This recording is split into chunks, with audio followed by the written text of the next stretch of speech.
Hello everyone, welcome to my channel. Dr. D.S. Dami here. In the series of online lectures, today we will discuss organometallic chemistry. It is a branch of chemistry which interlink the inorganic chemistry and organic chemistry. As the name indicates that organometallic, one part is organic part and other part is metallic part which is inorganic. Let us first understand the difference between inorganic compounds and organic compound. तो यहाँ पे अगर पूरी chemistry पढ़ने के बाद भी confusion की स्थिति बनी रहती है कि ऑर्गेनिक कंपाउंड कैसे होंगे और इनऑर्गेनिक कंपाउंड्स को हम कैसे डिस्टिंग्विश करेंगे. On the basis of bonding one can easily distinguish the inorganic and organic compound. तो इनऑर्गेनिक कंपाउंड में जो यहाँ पे दो टाइप कंपाउंड है, इनऑर्गेनिक में जो बॉन्डिंग होगी वह होगी essentially ionic bond. Ionic bond essentially होगा, बट इसमें कोवेलेंट बॉन्ड भी हो भी सकता है, नहीं भी हो सकता है, यह इसेंशियल नहीं है. बट ऑर्गेनिक कंपाउंड जितने भी होंगे उन पे जो बॉन्डिंग होगी वह होती है कोवेलेंट बॉन्ड. तो ऑर्गेनिक कंपाउंड में होती है बॉन्डिंग कोवेलेंट. कोवेलेंट बॉन्ड इस फर्दर यह क्या होगा, दो टाइप का होगा, एक होगा पोलर, एक होगा नॉन पोलर. तो यहाँ पर आयनिक बॉन्ड और यहाँ पे जो पोलर बॉन्ड में कंफ्यूजन की स्थिति बनी रहती है कई स्टूडेंट्स को. तो यहाँ पे मैं इसको क्लियर कर दूं कि ionic bond is formed by the complete transference of electron from one atom to other atom to complete their respective octet. Let us take the example of ionic bond. तो NaCl होता है, NaCl. Na अपना एक electron lose करके उसको Na plus में change करता है और Cl एक इलेक्ट्रॉन को गेन करके Cl नेगेटिव में वहां पे चेंज हो जाता है. तो वहां पे जो Na प्लस और Cl नेगेटिव के बीच अपोजिट चार्ज के बीच फोर्स ऑफ अट्रैक्शन होता है, वही वहां पे क्या होता है, इनऑर्गेनिक कंपाउंड के लिए रिस्पॉन्सिबल भी उसको बनाने के लिए.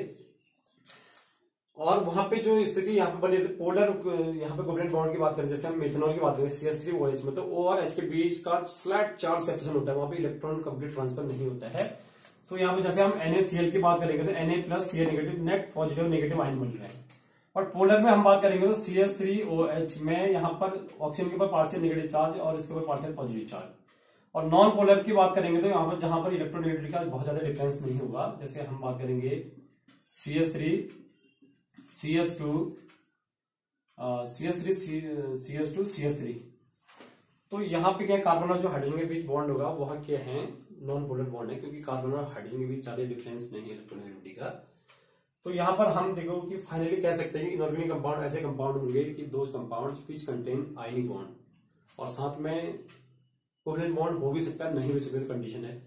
बट जितने भी ऑर्गेनिक कंपाउंड होंगे उनमें इसेंशियली क्या होगा कि उनमें कोवेलेंट बॉन्ड होंगे.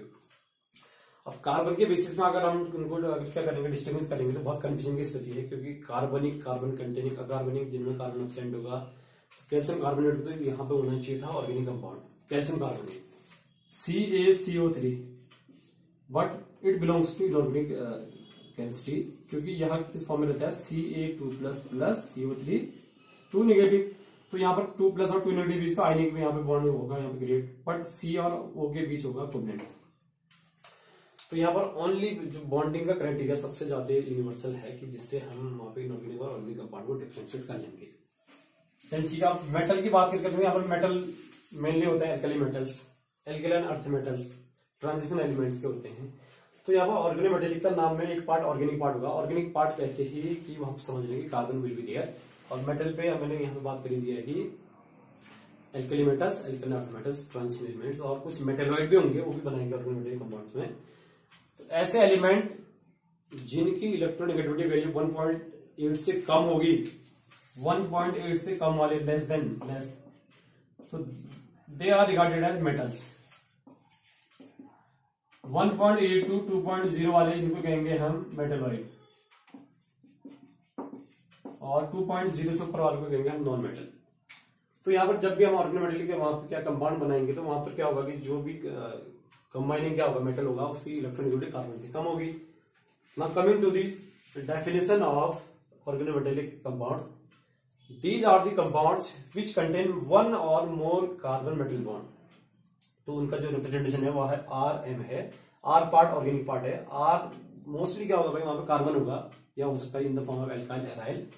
और जो यहाँ पे मेटल पार्ट, तो यहाँ पर एल्कली मेटल्स भी हो सकते हैं, एल्कलाइन भी, और भी कुछ भी हो सकते हैं. तो मेटल की कुछ बहुत सारे फीचर्स हैं, जैसे हम अगर देखें तो वो क्या होंगे, they are good conductor of heat and electricity, they are ductile, malleability होती है उनकी, बट केमिकली देखो तो कि metals are those atoms which have the very high tendency to lose the electron to form cations.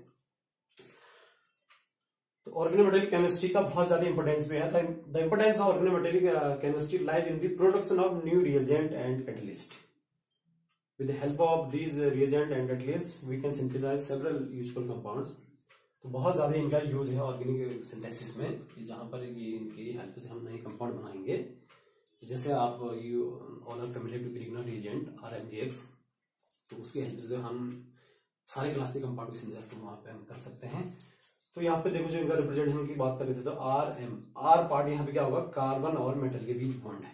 अब वहां पे क्या होगा, कार्बन और मेटल के बीच बॉन्ड होगा तो इलेक्ट्रॉन का डिफरेंस, तो वहां पे कार्बन की तो कितनी होती है भाई, फिक्स है. कार्बन की इलेक्ट्रॉन 2.5.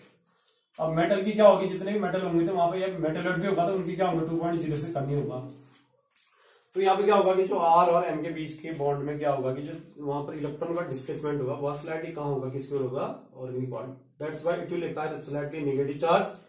तो R और M में जो यहाँ पे ऑर्गेनिक पार्ट होगा it will acquire slight negative charge and it will acquire slight positive charge. तो यहाँ पर एक क्या हो रहा है, पोलर कोवैलेंट बॉन्ड बन रहा है. तो यहाँ पर बहुत ज्यादा डिफरेंस होगा तो फिर आयनिक कैरेक्टर बढ़ते रहेगा. जब इनके बीच इलेक्ट्रोनेगेटिव का डिफरेंस बढ़ते रहेगा तो वहां पर आयनिक कैरेक्टर बढ़ते रहेगा. तो यहाँ पर देखो, here are some of the example of organometallic compounds. CH3MgPr Grignard reagent, butyl lithium, diethyl lithium cuprate Gilman reagent भी कहेंगे इसको हम. डाइइथाइल जिंक एक G सॉल्ट है. It is the first organometallic compound of the transition element having molecular formula KPtCl3C2H4 G salt. इसके अलावा ferrocene है. Ferrocene it is a kind of sandwich compound, क्योंकि यहाँ पर सैंडविच की स्थिति ये है कि जो आयरन होता है वहां दोनों रिंग के बीच में ट्रैप रहता है. So these are the example of organometallic compounds, OMC organometallic compounds. But यहाँ पे कुछ एग्जाम्पल ऐसे हैं कि जिनमें ऑर्गेनिक पार्ट भी है, मेटल भी है, but they are not considered to be organometallic compounds because they don't have any carbon metal bond. यहाँ पे एल्यूमिनियम ट्राइथॉक्साइड लेंगे, एल्यूमिनियम है, ऑक्सीजन है, ET है, यहाँ पर भी है, यहाँ पर 3 OET, बट ये क्या है, ऑर्गेनोमेटेलिक कंपाउंड नहीं, क्योंकि यहाँ पर मेटल क्या है, एल्यूमिनियम है और ऑर्गेनिक पार्ट है ET. तो यहाँ पर डायरेक्ट बॉन्ड Al और O के बीच है, तो इसलिए हम इसको ऑर्गेनोमेटेलिक नहीं कह रहे हैं. दूसरा सोडियम इथॉक्साइड CH3COONA, इसको भी हम ऑर्गेनोमेटेलिक नहीं कह रहे क्योंकि यहाँ पर जो बॉन्ड है ऑक्सीजन और सोडियम के बीच है, ना कि कार्बन और सोडियम के बीच. But the definition of the having carbon metal bond is not universal definition. इसको यूनिवर्सल डेफिनेशन नहीं कर सकते क्योंकि because there are many compounds which contain carbon metal bond although they are not considered to be organometallic compounds. जैसे यहाँ पे example है metal cyanide है, CaC2Al4C3 कार्बाइड है. इन पे मेटल भी हुआ है और कार्बन भी है, but they are not considered to be organometallic compound because they show the properties of those compounds which we are studied in the inorganic chemistry. तो इसलिए हम यहाँ पे यूनिवर्सल डेफिनेशन कार्बन मेटल की बात नहीं कर सकते, लेकिन इनकी जो भी यहाँ पे ऑर्गेनोमेटेलिक कंपाउंड्स को होने के लिए कुछ इनकी रिएक्शंस होंगी जिसको हम बाद में पढ़ेंगे नेक्स्ट क्लास में. तो वहां से क्लियर होगा कि कौन से कंपाउंड्स ऑर्गेनोमेटेलिक कहलाएंगे. Now coming to the types of organometallic compounds. अभी बहुत छोटी सी यहाँ पर इसका वो है क्लासिफिकेशन, जो इसका प्लॉट होगा तो बाद में पढ़ेंगे हम. तो यहाँ पर एक सिंपल है, एक है मिक्स्ड. सिंपल ऑर्गेनोमेटेलिक में जो वहां पे मेटल के साथ होगा वह क्या होगा, या तो एल्काइल होगा और हाइड्रोजन. एल्काइल और हाइड्रोजन मतलब हाइड्रोकार्बन और सिर्फ हाइड्रोजन होंगे. तो उसमें से भी यदि दो एक से ज्यादा एल्काइल होंगे तो उसको हम यदि वहां पे क्या होगा कि अगर एक ही टाइप के क्या होंगे एल्काइल ग्रुप होंगे तो उसको हम सिमेट्रिकल कहेंगे. यदि वहां पे क्या होगा जैसे एक मिथाइल एक इथाइल होगा तो उसको हम कहेंगे अनसिमेट्रिकल. मिक्स्ड वाले में यहाँ पर एल्काइल और हाइड्रोजन के साथ साथ कुछ और भी ग्रुप होंगे. जैसे हम ग्रिग्नार्ड की बात करेंगे तो CH3MgBr, तो वहां पर CH3 ग्रुप भी है और Cl ग्रुप भी है, तो क्या होगा वह मिक्स्ड ऑर्गेनोमेटेलिक कहलाएगा. तो ऑर्गेनोमेटेलिक का अभी तक जो so far we have studied the general, यहाँ पे हमने जनरल क्या देखा, इनका इंट्रोडक्शन पढ़ा है और साथ में कुछ बहुत इनका यहाँ पे जो इनऑर्गेनिक और ऑर्गेनिक कंपाउंड का डिफरेंस देखा है और इनकी डेफिनेशन, कुछ एग्जांपल्स और यहाँ पे बहुत स्लाइड उनका जो क्या था कि इनका टाइप्स कितने टाइप के होते हैं. In the next lecture we will discuss the broad classification of organometallic compounds and some other topic. तो आज के लिए इतने हैं. Thanks for watching my video. Thank you.